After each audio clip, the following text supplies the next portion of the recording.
Hey everyone, my name is Alex and I'm a lead consultant with ExpatExact, an expatriate and relocation agency dedicated to helping you find the destination that matches your destiny.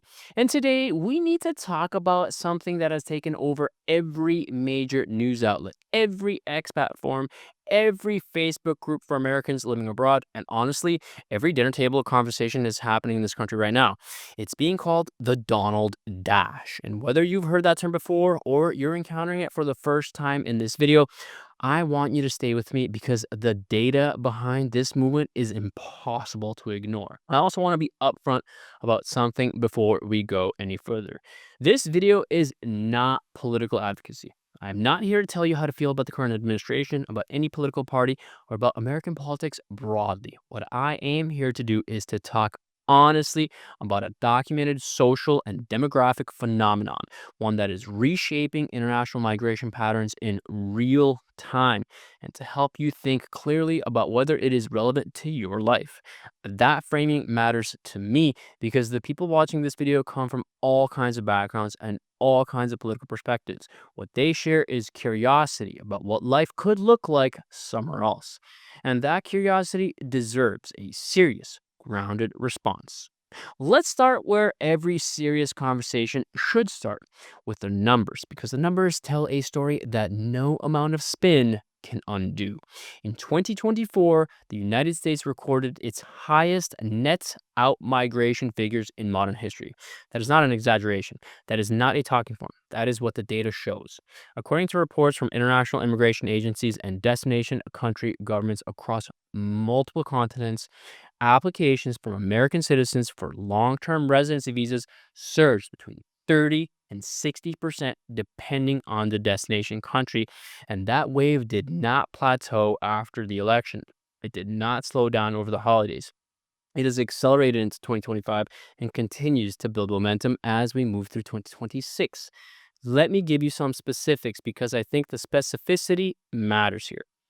Portugal's Immigration and Border Services reported a record number of American applicants filing for the D7 passive income visa and the newer digital nomad visa, two pathways that have become increasingly attractive to retirees, remote workers, and location independent entrepreneurs. Mexico's temporary and permanent residency applications from U.S. nationals hit an all time high, and not just in the well known expat corridors like San Miguel de Allende or the Riviera Maya. Americans are moving to Merida, to Oaxaca, to Guadalajara. Panama's Friendly Nations visa program saw American inquiries more than double year after year. Spain, Colombia, Costa Rica, Thailand, Italy, Greece, Ecuador. The story is consistent no matter where you look. Americans are leaving, and they're leaving in numbers we have never seen in the modern era. And it's worth pausing on who exactly is leaving because the popular narrative tends to paint this as a movement driven entirely by younger, politically progressive Americans who can work remotely and want to make a statement. And yes, that person exists in this wave, but they're far from the whole picture. We are also seeing retirees and pre-retirees who have been quietly running the numbers for years and finally feel the urgency to act. We are seeing middle-income families who cannot afford to buy a home in the cities where they grew up and are asking whether the sacrifice makes sense anymore. We are seeing small business owners and freelancers who are tired of watching their margins disappear into healthcare premiums and tax burdens. We are seeing military veterans, educators, healthcare workers, and entrepreneurs. The Donald Dash is demographically broader and more ideologically diverse than the media coverage tends to suggest. And that breadth is one of the most important things to understand about it. So, what exactly is the Donald Dash? At its most basic level, it is social media shorthand for the significant and measurable spike in Americans researching, planning, and actually executing international moves following the 2024 presidential election, and within the broader political, economic, and cultural climate surrounding it. The phrase went viral almost immediately after the election results came in. Some people use it with humor. Some use it with frustration, some use it with genuine urgency. But whatever the tone, the underlying trend it describes is real. It is documented and it is growing. Now, here is something I need to say clearly, And this is the part of the conversation that I think gets lost in most media coverage of this topic. The Donald Dash is not simply about running away from something. Yes, watching political institutions feel increasingly unstable is deeply unsettling for a lot of Americans. And that unsettledness is a legitimate driver of this movement.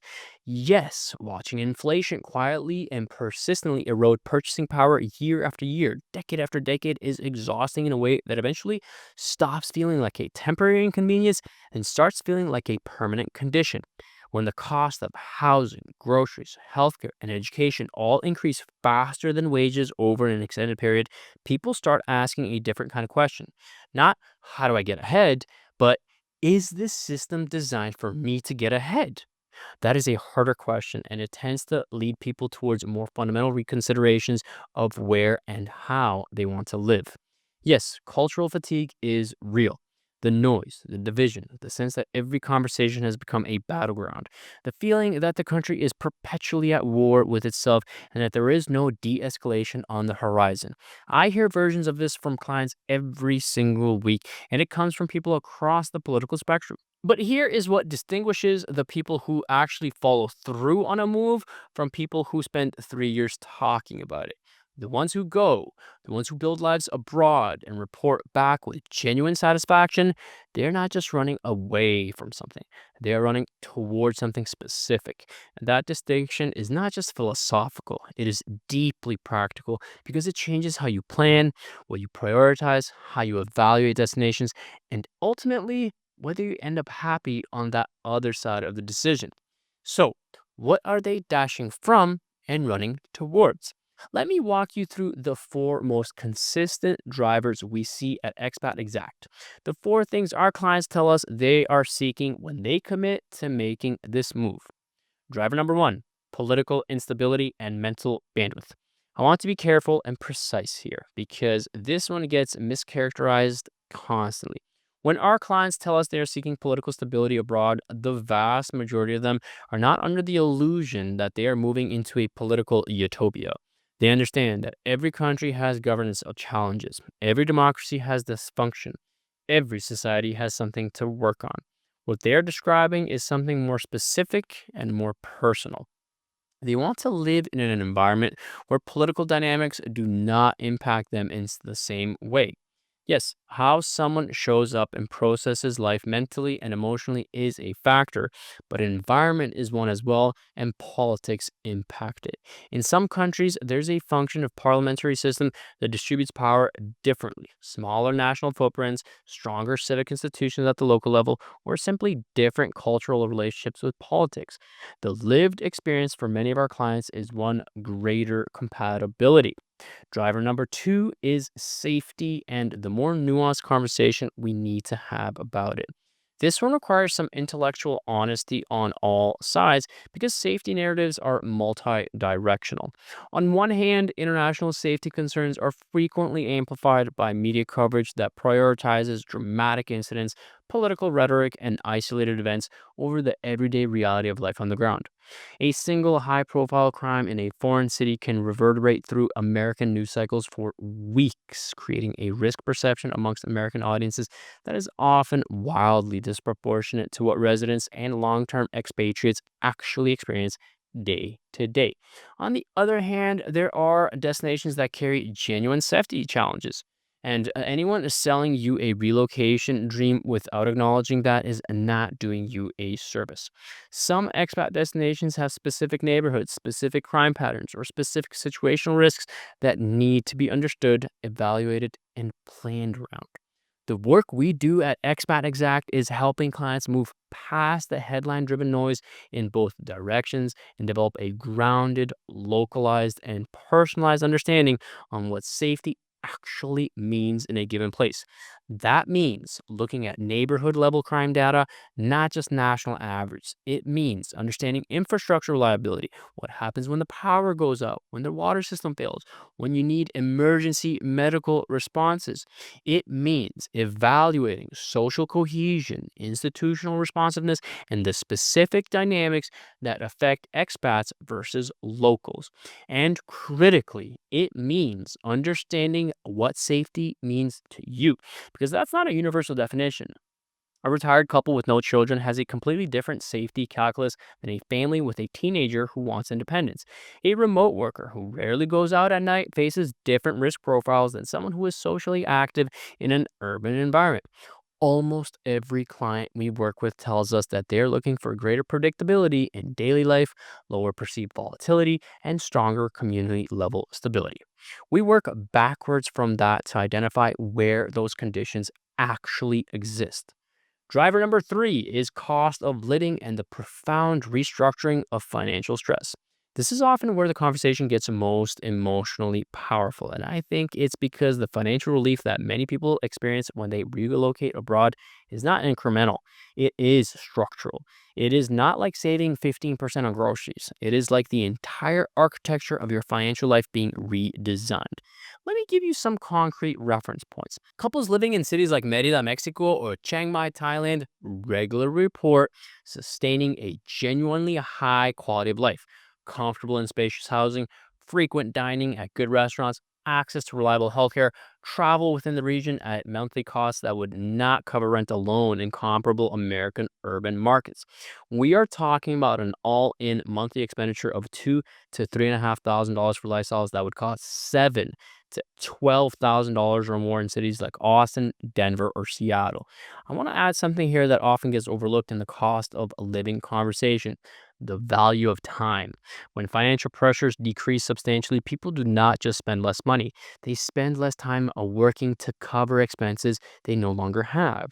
They spend less mental energy on financial anxiety. They make different choices about how their days are structured, what risks they are willing to take professionally, how much they invest in relationships and experiences. The people who move abroad and thrive are often the ones who are most surprised by this second order effect: the reclamation of time and attention that had been quietly consumed by financial stress they had come to accept as simply the cost of being alive. Driver number four are healthcare systems. For Americans, particularly for Americans approaching or in retirement, healthcare is not a peripheral consideration in relocation planning. For many of our clients, it is the central one, and the gap between the American healthcare experience and what is available in many relocation destinations is frankly staggering. Let me be specific. Legal residents in Spain gain access to a public healthcare system that is consistently ranked amongst the best in the world for outcomes, continuity of care, and cost efficiency.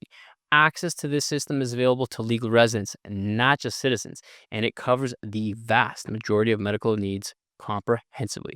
In Mexico and Panama, even outside the public system, private healthcare at high quality hospitals and clinics, often staffed by physicians trained in the United States or Europe, costs a fraction of what comparable care runs in American facilities.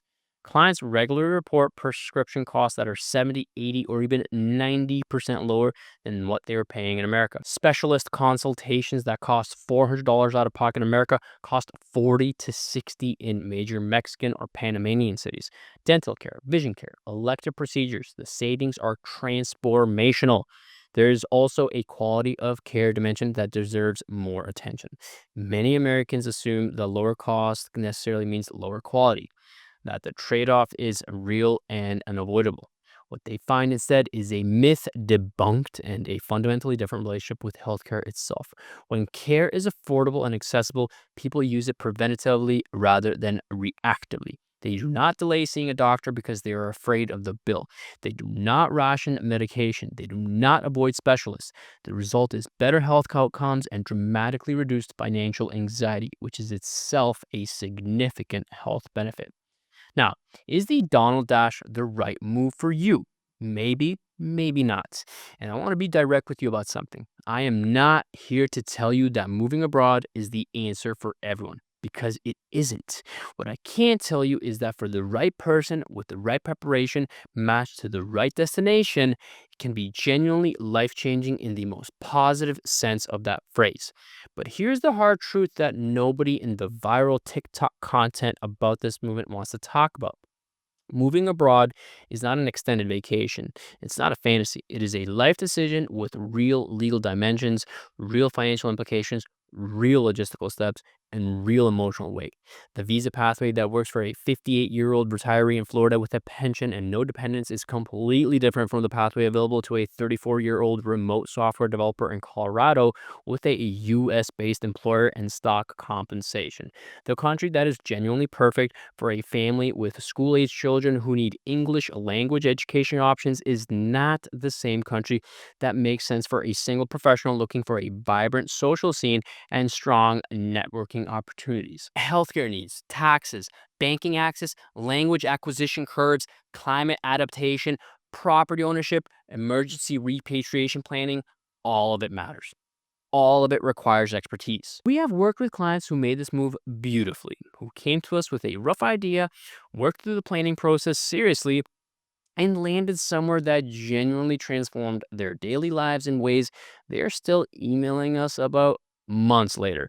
We have worked with clients who came to us after making a costly and stressful mistake, after moving on the energy of a Reddit thread and a YouTube video without understanding their tax obligations, without securing the right visa, without vetting the neighborhood, without a contingency plan.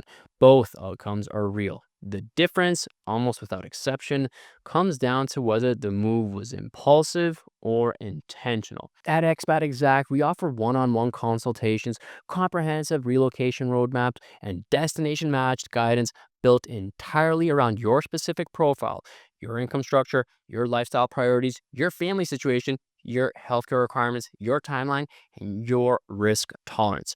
Book a consultation with us through the link in the description below to find out if you need to dash. The Donald Dash is real. The data is real. The stories behind it are real. The question is not whether this movement is happening. The question is whether it's optimal for you to join it, and Expat Exact is here to help you in any way possible.